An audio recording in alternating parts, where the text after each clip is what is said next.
njengamanje la sinobaba uDladla umprofeti okuyena ekuthiwa ke uchumana nenkosazana yamanzi kusukela nje kudala umphakathi konke okwenzayo ukwenza ngokuthi ke inkosazane ixhumana naye bese tshela umphakathi mhlawumbe baba uDladla ngifisa ukuthi sixoxele nje ukuthi ngesikhathi niqala ukuchumana nenkosazane yamanzi ovela usumuntu oboniswayo noma yafika nje impela ngamehlo uyabonakala noma nixhumana ngomthandazo ngazana isikhathi esiningi ngakhishwe ejina ngisafunda isikole angizwanga ngisafunda isikole nje isonto nje luthe ngale sithandaza nje ekhaya ntambama sikhulekele kulala la kwakuyehleswa ngakwehla izwi nami kwavuleka nje ngoba ngivuleka izwi kodwa ngivele esikoleni ngabe ngisanga kusasa ngibhalelisa ngakhala ngalowo langa ubusuku bonke yibuza inkosi yami wangisemncane ngohamba yalimisa kwalithi izwi ngizakuyeka ngizokhombisa wani ngokaJesu ngakwenza konke hayi ngavuka sengathanda kakhulu ngavuka ke lapho esikoleni sakithi entemsweni ngayovayisa ngempela sasa ngathi njalo wake ngihamba ngingena-ke ngithandazela abantu nkosazana ke manje ngihamba ngithandaza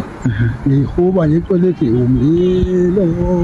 kaJesu umlilo uvutha phakathi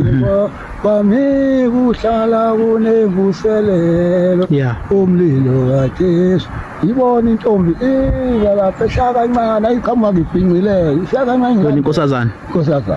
hayi yona ngiyona ngilandela angekho umfundi ngihamba ngihuba nendleleni ngilandele kancane ngihamba ikhoboza lo mkhulu yathi intombi ehlonipha yasehlanzeni angilandele nosiphela njalo uma isengilandele enye ilanga bakwisikushuku zomoya nje esikhathi esiningi hayi lengikhuleka nje kakhulu hayi kwathi kunjalo ngenye ilanga ngiyahamba ngenza ufike ekhaya lapho ekhaya ngingqoza kanje ngayizwa ngingaphakathi uthe ekhaya kuse emvondo la sisemsinga enhlonga shuthi inkosazane esuka lapha ekhonini othukela khona ke angale lapha ke ngasekhaya ngesigodi ngenkosazana lapha yangala entemsweni embodi igama layo African liyala uMonica yala yakaba isibongo inaso isibongo hayi isibongo kabe basisho ukuthi ngesibongo ukuzala uyisho ngene abantu abathuyela uNkulunkulu noma sithutha abakade abantu emphakathi yonke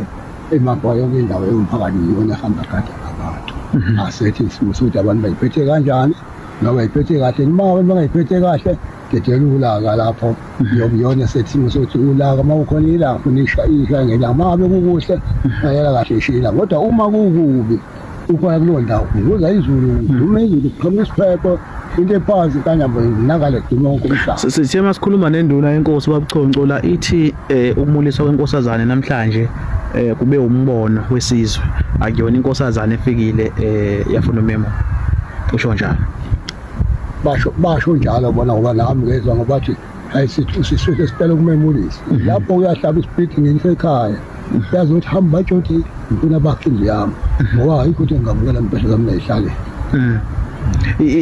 ngizwa kade ukhuluma la uthi inkosazane yathi ifuna indle enkulu impela yathi yayifuna isitezi la ngabona kwenziwa njengoba sendle yathi ifuna indle enkulu yathi ifuna isitezi le nto nje ngoba ingaka yakalo mina ngenyawo phela ngisuke ngimukela inkosazane kanjani phela ngimukela khona lapho ngekho mangabe uzokhuluma nenkosazane uzala emfuleni lo uthukela noma ngaphandle ngimukele nje kahle umukelo yona ngene kahle ngizonda kahle singela kumina lekhuluma la ingena kanjani emzimbeni ayingena kahle ngokwamoya awukhuleki okay yakwazi ukuyibukela ngisho lo sifunda kakhulu siyabonga kunoma sekusuka la ngayibona la yoba yakahamba njalo sekusazana ihambisa kunyawo ishukashukela uma ke sesibuya khona ke lapho leni bayadlala yayikalwa inyawo ngangikwazi nje ikofela ematheni ngaye nje ngisuka nje ngihamba ngenyawo kanje ngicala ihamba lokugcinela ebathi nje ngawuphumeza lapha ngabuye ngajiya ngathi lapho ngayihlangana lapho ngaphuma leza saphila nginqamla ngathi ngicala ngenyawo mprofeti ngeke ngezwe bethi abantu kunemali ekinikelwe njalo bese iyophoswa lapha ekhonini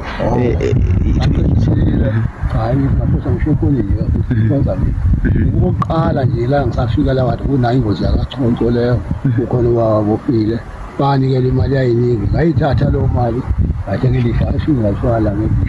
ngesensimbi ngayishisa kahle ngobatshela ukuthi inkosazana le mali bangayithatha abantu isuke ishilo inkosazana mhlawumbe uthi iyayidinga imali inkosazana hayi inkosazana kayiveli yona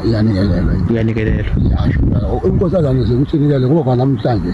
iyafuna ukuthi inikele ngoba umuntu esikhathi eyinikelela iyakwazi ukubheka kahle uma kuwukuthi abanikelile abantu iyathokozela okay ayibheki umuntu emehlweni siyabuhlonipha kakhulu ngoba yona yona iyahlamuka manje ayizwani nabantu isikhathi esiningi kanjani manje lokho kwenza ukuthi hayi ngathi sebelinde wena babudlala socela ukuthi abe sibuye siqhubeke uma ngabe sekuphelele esasigajana sasesicawini siyabonga kakhulu yebo babudladla ke lo umprofeti ekuyena ekuthiwa ke ukwazi ukuxhumana nenkosazane ngathi siyabona la yilokuthukela lo umfula bese kuthi ke nayi nje inkosazane sebeqalile ke abantu ke bahlangana ke zawushaya ke la emsinga endaweni yase enhlonge emabomvini kuthiwa ke inkomo zo4 enye iqhamuke kwangono enkandla esigodini esizweni saKaNtuli enye anikelwa insizwa kaDumakude engithengwe induna uChoco bese kude enye ke yathengwa umphakathi iyo ke indlu le inkosazane yamanzi umcimbi ke ula nalo uthwele lapha ngezansi